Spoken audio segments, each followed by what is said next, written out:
The 5 Love Languages of Children.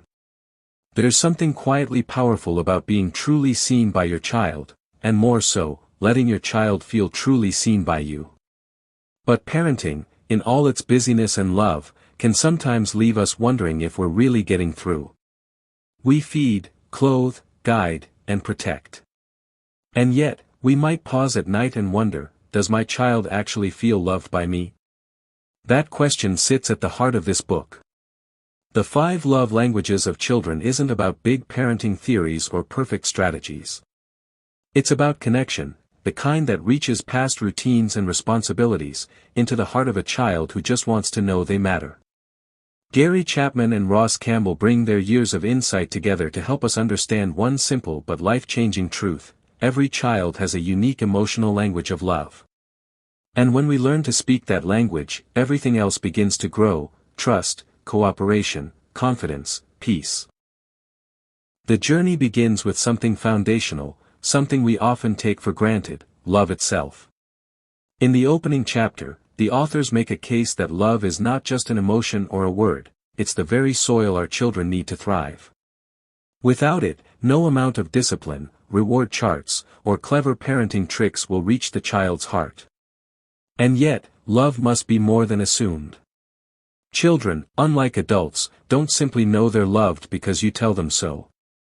They experience love through what you do, the tone you speak with, the way you touch their shoulder when they're hurt, the time you spend building a Lego house even though you're exhausted. There's a story of a young boy, Caleb, who began to struggle in school despite being a bright child. His parents tried everything, testing his hearing, checking for learning difficulties, but the root problem wasn't in his ears or his brain. It was in his heart. What he really needed wasn't another worksheet, it was reassurance. Attention.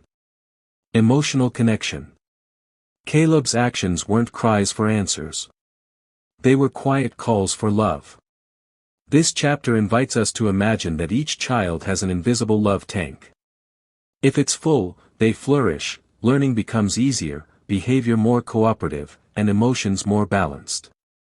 If it's empty, they act out, withdraw, or become overly clingy. What fills this tank is different for every child, and that's where the 5 love languages come in. But before diving into the specifics of those languages, the authors urge us to pause and consider our own behavior. Are we showing love in a way that our child truly feels? Or are we expressing it in the way that's most natural for us, perhaps through gifts or acts of service, without realizing our child might be craving quality time or affirming words? Sometimes, as parents, we're caught in survival mode. We may be stressed, distracted, or simply unaware. But even when we don't feel loving, we can still choose to act lovingly, and that, the authors say, makes all the difference. Children are keen observers.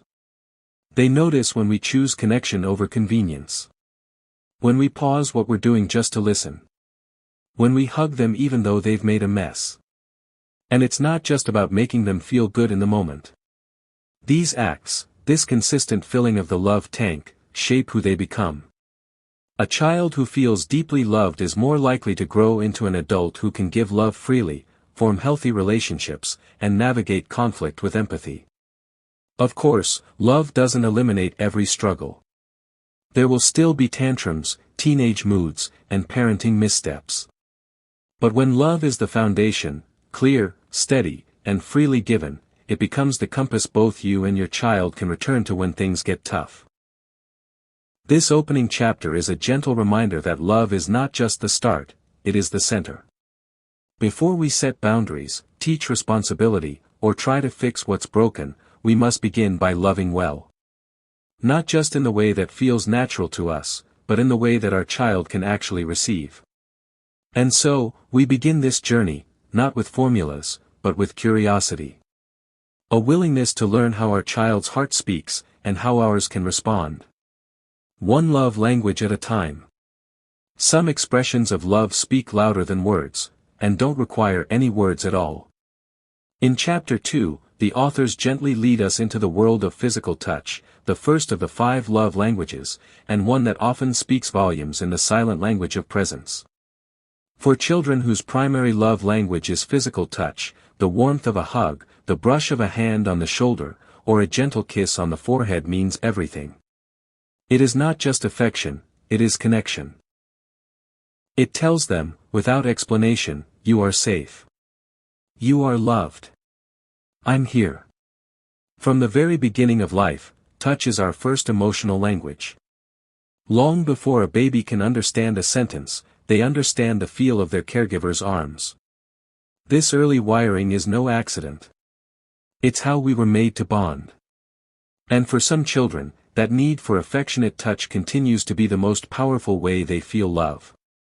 But the key insight the authors share is that not all children need the same kind of touch, and not in the same way. While some may run into your arms, others might recoil from a sudden embrace. The difference isn't rejection. It's about temperament, timing, and trust. Learning your child's touch preferences, how, when, and where they like to be held, hugged, or comforted, is part of speaking their language fluently. There's a story of a young girl named Emily who began acting out after her parents divorced. Her mother was overwhelmed and tried to meet her needs with words, reassurance, and gifts. But what Emily longed for, what truly filled her love tank, was simple. A gentle stroke on her hair. A cuddle on the couch during story time. The silent strength of presence. When her mother began to offer those quiet moments of closeness, Emily began to soften. Her behavior improved, but more than that, she became more joyful, more open, more herself. Chapman and Campbell remind us that this language isn't reserved for the affectionate toddler years. Even as children grow older, even into adolescence, many still deeply need the reassurance of touch. A high five, a playful nudge during a joke, a hand on the back during a tough conversation. These moments may seem small to us, but to a child who receives love through physical touch, they are everything. And yet, the authors don't present this love language as the solution to all problems. Rather, they show us how intentional, respectful physical touch becomes part of a larger emotional dialogue, a way of saying, I see you. I'm not rushing past you. I love you. They also address something important for today's parents, the impact of culture, safety concerns, and personal boundaries. They encourage us to find appropriate, caring ways to offer touch that feels safe and comforting, without forcing it. It's not about smothering or clinging. It's about offering connection in a way that feels grounding, to the child, and to us. One father discovered this after his son began pulling away during his teenage years. Instead of pushing for hugs that were no longer welcomed, the dad shifted to fist bumps, playful shoulder taps, and shared physical activities like basketball. The connection remained, just in a different form. And his son never doubted that his father's love was present, even if it no longer came wrapped in a hug. What this chapter gently teaches is that physical touch is not just a moment, it's a message. It's the message that says, you matter. I want to be close to you. I choose you.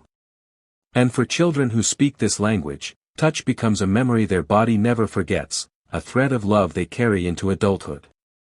So, as we move forward in this journey of learning our child's love language, this chapter invites us to become more aware of the little moments, the spontaneous hug, the hand held a little longer, the way we tuck them in at night. These are the invisible love notes we leave on their hearts, one touch at a time. Some children blossom with the sound of loving words. For them, spoken encouragement doesn't just lift their mood, it fills their soul. In Chapter 3, the authors explore the quiet power of words of affirmation and how they become the heartbeat of love for certain children. When a child's primary love language is affirmation, they hear love in the things you say, not just what you say in praise, but how you say it. Your tone, your timing, and even your facial expression become part of the message. These aren't just compliments tossed out like confetti. They are carefully planted seeds that grow into self-worth. For a child like this, a simple sentence, I'm proud of how hard you worked, or, you handled that so kindly, might linger in their heart longer than a toy or reward. These children replay words the way others might replay a favorite song. And just as words can lift, they can also wound. The authors gently remind us that negative or sarcastic remarks can land harder and deeper for a child wired to listen closely for approval. There's a tender story of a boy named Marcus, who struggled with reading. What helped him wasn't just extra tutoring, but the way his dad noticed every effort. "You didn't give up, even when that word was hard, that's what I admire." Marcus began to look forward to reading, not because he suddenly loved books, but because he loved the way his father made him feel, seen, capable, loved. The chapter reminds us that affirmation doesn't always have to be elaborate or scripted. It can be woven into the everyday, noticing a child's effort, commenting kindly on their creativity, or just expressing joy in who they are. "I love being your mom. You make our home brighter." These statements cost nothing, but they become deposits in a child's emotional bank account. And for the child who receives love through words, written notes can be just as meaningful. A sticky note in a lunchbox, a short letter left on a pillow, these small gestures of kindness tell a child, "Even when I'm not with you, my love goes with you." Chapman and Campbell also touch on a subtle but important point: affirmation should be specific and sincere. Children, like adults, can sense flattery. Saying, "You're always amazing," may feel good once, but over time it loses meaning. But saying, "You were really patient with your little brother today. That was thoughtful," not only affirms the child but reinforces a value. And for those who worry that praising too much may create dependency, the authors clarify, affirmation, when honest and grounded in observation, builds resilience, not entitlement. It tells a child not just that they are good, but why they're good. It helps them see themselves clearly. One father began telling his daughter something new every night before bed, not just, "Good night," but, "I noticed how you helped Grandma today." That was generous. Over time, his daughter began volunteering more, not for praise, but because she saw herself as someone who is generous. The words had shaped her identity. There's a kind of magic that happens when we speak life into our children. When we choose to affirm what's growing, instead of only correcting what's not. This chapter gently invites us to become more intentional with our language, to notice, to name, and to nurture through words. Because in the world of a child who speaks this love language, every kind word is a thread that weaves safety, self-worth, and love into their story. In a world that's always rushing, with school runs, work deadlines, screen time, and noise, one of the most powerful things we can offer a child is the simplest, our full presence. In Chapter 4, Chapman and Campbell turn our attention to quality time, a love language that doesn't ask for anything fancy, just that we be there. For some children, love feels most real when they have your undivided attention. Not just time spent in the same room, but time where your mind and heart are focused on them.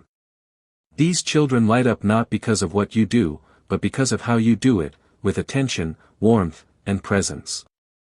It might be a walk after dinner, a board game on the floor, or just sitting beside them while they color.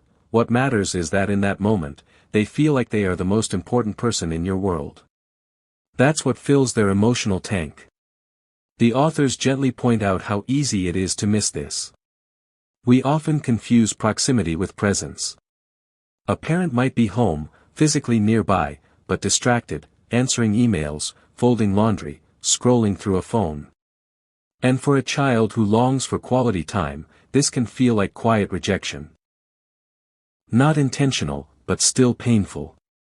They're not just asking for your time, they're asking for your heart.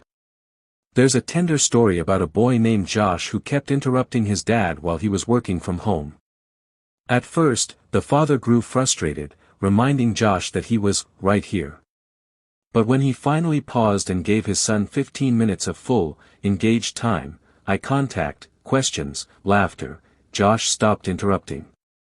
What Josh needed wasn't more things or more explanations. He needed to feel prioritized. Chapman and Campbell emphasize that quality time is love spelled TME. It doesn't mean you must always clear your calendar. It means being intentional, even with small windows.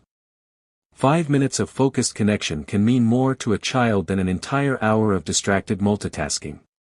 For children with this love language, shared experiences are everything. Baking cookies together, building a pillow fort, talking in the car, these aren't just activities. They're love in action. And when done regularly, they become the memories children reach for when they need to feel secure. It's also in these moments that children often open up. While doing puzzles, or tossing a ball back and forth, they begin to talk about friends, fears, dreams. Quality time builds trust. It says, "You're worth slowing down for." One beautiful takeaway from this chapter is that it's not about doing something big. It's about doing something together. Reading the same book. Gardening. Even grocery shopping can become a love moment if it's approached with laughter and attention. The authors also offer gentle insight for parents of multiple children. Each child, even in a busy household, needs their own dose of one-on-one time. It doesn't have to be long, even 10 intentional minutes can affirm, "You matter to me." You're not lost in the noise. And when life gets busy, which it will, we're reminded that scheduling time doesn't make it less loving. In fact, planning shows a child they're important enough to be part of your priorities. Even setting a recurring, just us, ritual, like breakfast dates or weekend walks, can create stability and belonging. Quality time, at its core, is about presence over perfection. You don't need a perfect home, a perfect activity, or perfect words. What your child needs is you, undistracted, unhurried, and willing to just be with them. And for children whose love language is quality time, these simple shared moments don't just build connection. They build identity. They say, "You're interesting. You're valuable. I love being with you." In a world that often demands we do more, faster, this chapter reminds us that love often asks us to do less, but do it fully. There's something special about the way children light up when they receive a gift. Not just because of what's inside the wrapping paper, but because of what it represents. In Chapter 5, the authors gently guide us into understanding that for some children, gifts are not about materialism, they are about meaning. For these children, receiving a gift is like receiving a message that says, "I was thinking of you. You are loved." The gift itself becomes a symbol, a tangible expression of invisible affection. It's less about size or cost, and more about the thought and emotion behind it. The authors are quick to make a crucial point: this love language is often misunderstood. In a culture filled with consumerism and constant advertising, it's easy to dismiss gift-giving as shallow or spoiling. But Chapman and Campbell carefully differentiate between loving gift-giving and overindulgence. When done with intention, a gift can become a deeply powerful message of love. Especially when it's part of a broader emotional connection. A little girl named Lily had drawers full of toys but often acted withdrawn and sullen. Her parents assumed she didn't need more things. But what Lily truly wanted was not a toy store, it was a token of remembrance. A flower picked from the yard. A pebble from a hike, handed to her with the words, "I thought of you when I found this." These small treasures filled her love tank far more than expensive gadgets ever could. Children whose primary love language is gifts don't always need more things, they need meaningful things. A homemade bookmark, a small bracelet from a trip, a sketch, or a note tucked inside their backpack. These become cherished because they carry something bigger than the object itself, love remembered. Chapman and Campbell also remind us that the way a gift is given matters. A rushed handoff or transactional tone can dull the emotional power. But when a parent pauses, smiles, and says, "I saw this and thought of you," the gift lands differently. It becomes connection in physical form. Timing matters, too. Giving gifts randomly or in connection to special moments, like after a tough day, or to celebrate effort, not just achievement, allows the child to associate love with emotional presence, not performance. And perhaps one of the most powerful ideas in this chapter is the reminder that gifts cannot replace love in the other languages. A toy cannot make up for the absence of quality time. A new gadget won't heal a lack of affirming words or gentle touch. Gifts are most effective when they are part of a love-filled environment, not used as compensation. The authors share how one father, who was often away for work, used to bring his son souvenirs from every trip. But over time, the gifts felt emptier. What his son truly needed wasn't another item, it was his father's presence. Eventually, the dad began writing small handwritten notes and recording short voice messages to include with each gift. That simple shift made all the difference. Now, each item came wrapped not in silence, but in love. This chapter invites us to view gift-giving not as a fallback, but as a creative extension of love. A way to say, "You were on my heart when I wasn't with you." And in a child's world, that's a gift that keeps giving. So, if your child treasures small keepsakes, collects birthday cards, or beams when handed a note or treat, they may be speaking this love language.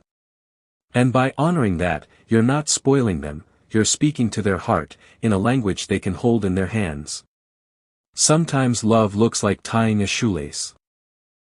Or fixing a broken toy. Or helping with homework even after a long day. In Chapter 6, the authors help us understand that for some children, acts of service are not just helpful gestures, they're love made visible. For these children, love speaks through action. It's not just what you say or how long you spend together, it's what you do to make their world feel safe, supported, and cared for. When a parent serves with kindness, without resentment or rush, the child receives a deep message: "You matter enough for me to stop and help."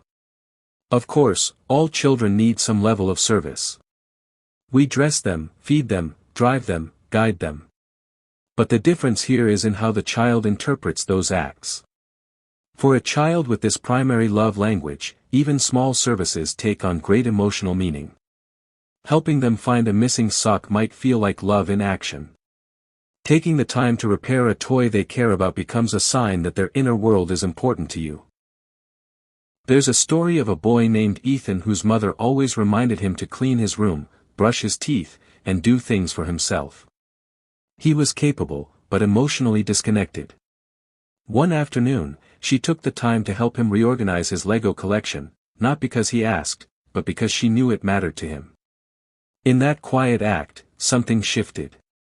Ethan opened up, talked more, and softened. For him, love had walked in and sat down on the floor beside him. The chapter makes it clear that acts of service are not about spoiling or enabling.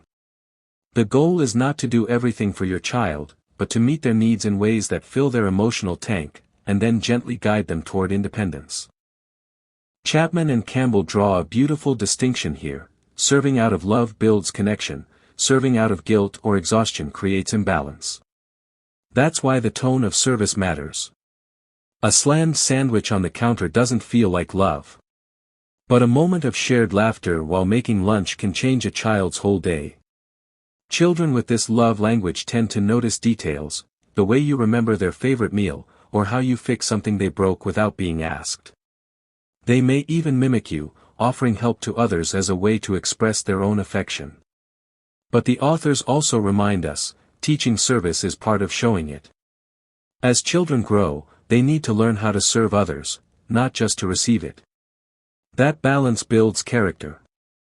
A parent can say, "I helped you clean your room today because I love you." One day, you'll help someone too. The act becomes a lesson, and the lesson becomes love. There's something powerful about being willing to stop what we're doing to meet a small need. It's a quiet way of saying, "You're more important than my to-do list." And when done with joy, even tired joy, it builds a bond that words can't replace. For a child whose love language is acts of service, it isn't about doing everything for them forever. It's about knowing when your help communicates something bigger than the task, when it says, "I see what matters to you. I care enough to step in. And I'm here." By now, we've explored 5 different ways to express love: words, touch, time, service, and gifts, and each one holds its own kind of magic.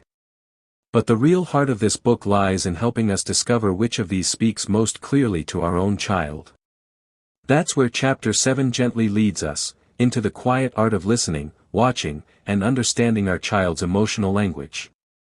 Just as adults have different personalities, children have different emotional needs. And not all expressions of love land the same way for every child. One child might light up when they receive a handwritten note, while another shrugs it off but leans in deeply when you sit beside them and play. Discovering which of the 5 love languages fills your child's emotional tank most fully can transform not just your relationship, but your child's behavior, confidence, and ability to receive love for life. The authors begin by reassuring us that this isn't a science of perfection, there's no test score or quick label. Instead, it's about quiet observation. Watching how your child responds when you offer each type of love. Noticing what they ask for. Paying attention to what hurts them most when it's missing. One helpful tip the authors offer is to reflect on what your child often requests. Do they constantly ask you to play with them, quality time? Do they seek hugs, cuddles, or tickles, physical touch? Do they beam when praised, words of affirmation? Are they excited by little surprises or notes, gifts? Or do they seem especially grateful when you help with a task, acts of service? There's a touching story of a little boy named Jordan, who seemed distant despite his parents' consistent affection. They tried affirming words, surprise gifts, even extra time together, but something always felt slightly off. It wasn't until one day, when his dad fixed the broken wheel on Jordan's toy truck and Jordan threw his arms around him in gratitude, that something clicked. It wasn't the truck. It was the act. The time. The help. Jordan felt loved when someone stepped in to serve him, not out of obligation, but care. The authors also encourage parents to think about what hurts the child most when it's absent. For example, a child whose love language is words might be deeply wounded by criticism. A child whose primary language is gifts might remember the year no one gave them a card. These tender spots reveal what matters most to them emotionally. It's also important to note that children, especially young ones, may not express their love language clearly at first. Their preferences may change as they grow, or they may need love expressed in multiple ways before a clear pattern emerges. That's okay. Love is not a fixed formula. It's a relationship. And relationships are built slowly, with care. In this chapter, Chapman and Campbell remind us that learning your child's love language is like learning a new dialect. You may stumble at first, misread signals, or feel unsure. But over time, as you practice, it becomes more natural. The connection deepens. The misunderstandings lessen. And your child begins to relax into the certainty that, my parent really knows me. Discovering your child's primary love language isn't about limiting how you show love, it's about being more intentional with it. You still use all 5. But once you know which one speaks the loudest, you can lean in more fully, and reach their heart more directly. Because ultimately, what every child longs for is the same, to feel loved, deeply and unmistakably. When we discover how they best receive that love, we unlock something sacred, the ability to love them not just fully, but fluently. Discipline is one of the hardest parts of parenting, not because we don't care, but because we care so much. We want to guide, protect, and shape our children's behavior, but we also want to preserve trust, connection, and emotional safety. In Chapter 8, the authors bring us to the delicate intersection of love and discipline, reminding us that when correction flows from connection, it reaches the heart, not just the behavior. Children, like adults, respond best to boundaries when they know they are loved. But if a child's emotional tank is empty, if they're unsure of your love or don't feel seen, then discipline often feels like rejection, not redirection. That's why understanding your child's love language becomes so essential. It allows you to correct from a place of relationship, not power. The authors explain that many parents fall into one of 2 traps: either they discipline harshly and damage the emotional bond, or they avoid discipline altogether in the name of love. But true love does both, it connects and corrects. It sets boundaries, but without crushing the child's spirit. There's a meaningful story of a girl named Sarah who was constantly arguing with her mother, especially when corrected. Her mom would take away privileges or raise her voice, hoping to make a point, but it always ended in distance. Then one day, after reading about love languages, the mother began making a small shift. She sat with Sarah, listened, and then, before addressing the behavior, offered a long, tight hug. Sarah melted. The argument faded. And then they talked. It wasn't that Sarah didn't need correction. She did. But what she needed first was to feel loved. That hug, a form of physical touch, her primary language, opened her heart to receive the guidance that followed. Chapman and Campbell share this core idea: when discipline happens within the love language, it doesn't just modify behavior, it strengthens relationship. If your child receives love through words, begin the correction with affirming language: I love you, and I believe in you. This behavior needs to change, but it doesn't change how I feel about you. For a child who values time, taking a few moments to connect before setting limits can change the entire outcome. The chapter also addresses the importance of consistency. Discipline can't be erratic. Children feel safest when expectations are clear and lovingly enforced. But when discipline is tied to your child's love language, it feels more like a boundary and less like punishment. It says, I love you enough to help you grow, even when it's hard. And discipline doesn't always mean consequences. Sometimes it means problem solving, conversation, or stepping into the child's world to understand the why behind the behavior. A child who constantly acts out might be signaling an empty emotional tank, not defiance, but depletion. One beautiful insight in this chapter is that discipline is most effective when it's grounded in empathy. When we pause to ask, what is my child feeling? What do they need right now, not just what do I want them to do? We parent from the heart, not just the rulebook. Chapman and Campbell remind us, your goal isn't just to raise an obedient child. It's to raise a secure, emotionally healthy person who understands boundaries because they've experienced love, not fear. So as you correct your child, whether it's for breaking a rule, being disrespectful, or making a mistake, ask yourself first, have I connected before correcting? And if the answer is no, take a moment. Speak their language. Fill their tank. And then begin again, with both firmness and kindness. Because when love leads the way, discipline doesn't just shape behavior, it strengthens the bond that helps your child become everything they were meant to be. Anger in children can feel like a sudden storm, loud, messy, and unpredictable. And as parents, it can rattle us. We may feel frustrated, embarrassed, even helpless. But in Chapter 9, Chapman and Campbell offer a powerful reminder: anger is not the enemy. It's a signal. A message. A call for understanding. Every child feels anger, just like adults. But unlike adults, children are still learning how to name, manage, and express it. Sometimes they cry. Sometimes they yell or slam doors. Sometimes they go quiet. What they're often trying to say is, something doesn't feel right inside. The authors encourage us not to fear anger, but to make space for it, not the destructive behavior that may come with it, but the emotion itself. Anger, they remind us, is a normal part of being human. It doesn't mean your child is bad, disrespectful, or manipulative. It means they're alive. And still learning.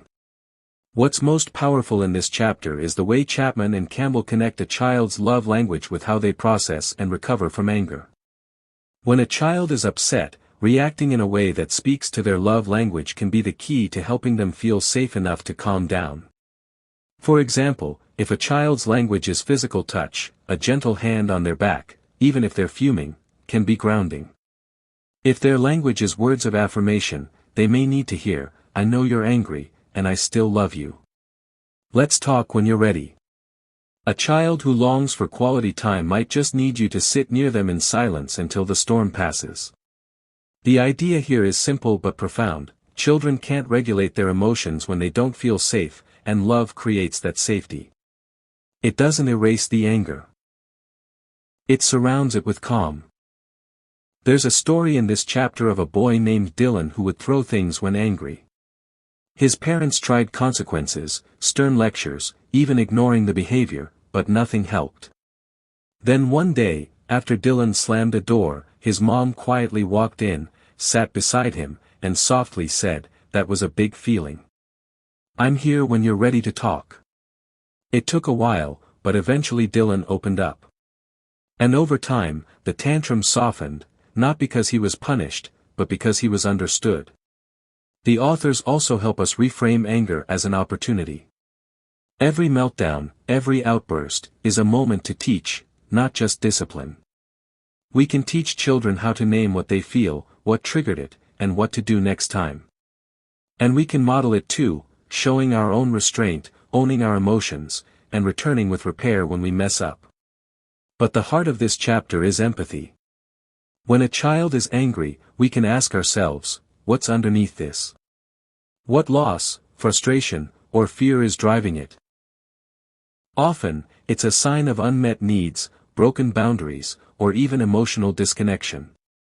And that's where love languages come in, because when we know how to refill our child's tank in their own language, they become more resilient, less reactive, and better equipped to manage their feelings. Chapman and Campbell gently remind us, love is not about avoiding anger, it's about walking through it, together.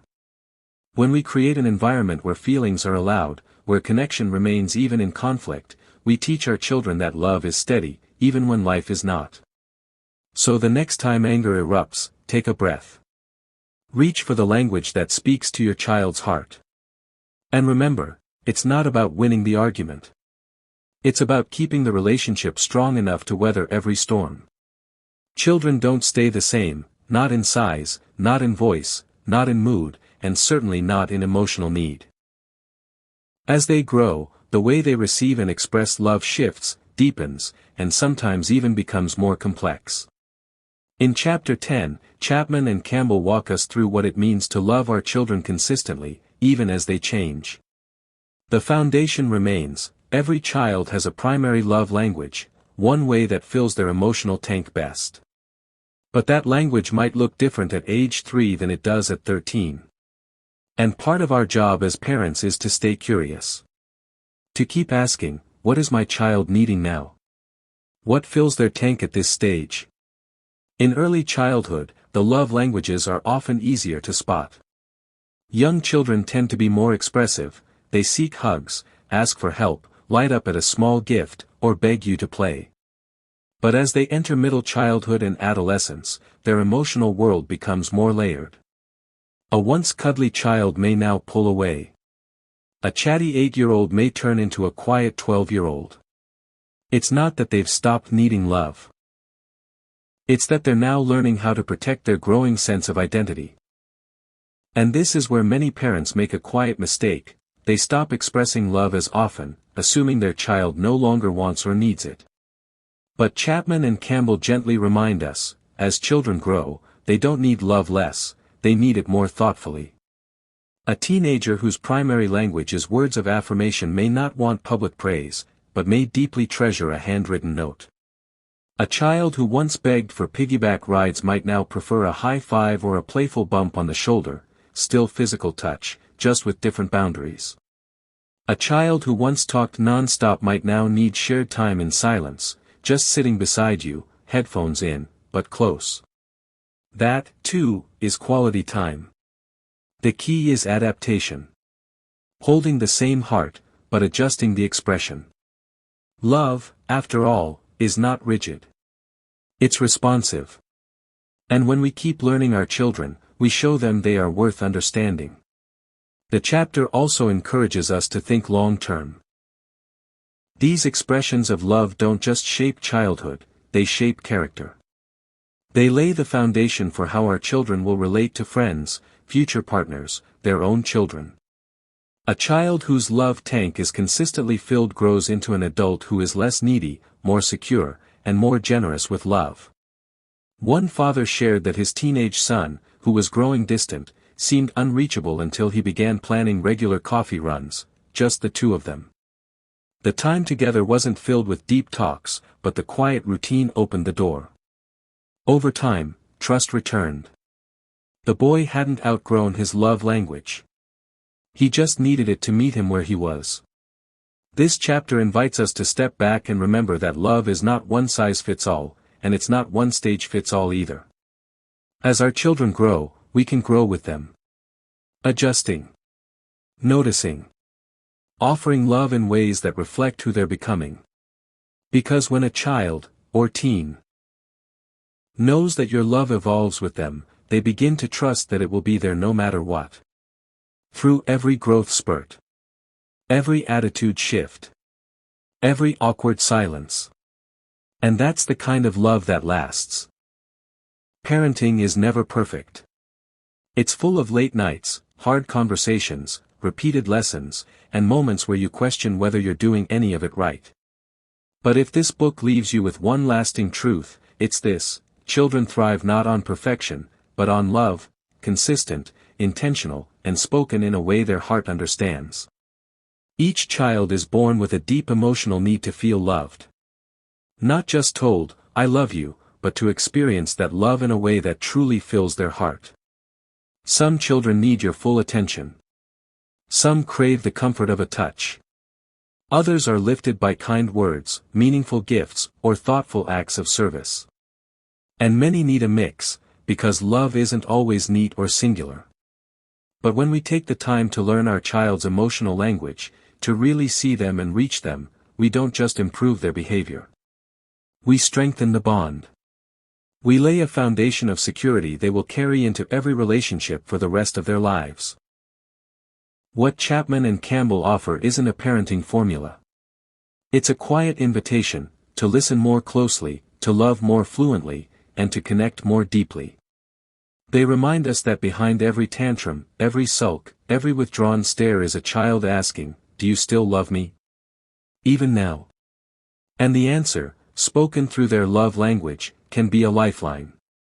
This book also reminds us that we are learning, too. We may not have received love in the ways we needed growing up. But we can learn. We can break cycles. We can become the parent we wish we had, not perfectly, but intentionally. As you move forward, remember that parenting is a journey of thousands of little moments, each one an opportunity to love. Whether it's a hug, a kind word, a few minutes of connection, a small surprise, or an act of help, you have what it takes. You just need to speak in a way that your child can hear. And the more you speak their language, the more they will trust that your love is steady. Not just when they behave, but always. Even in the mess. Even in the struggle. Even in the growing up. Because when love is felt, not just assumed, children don't just survive. They flourish. Thank you for listening. Do well to hit the subscribe button for more great content.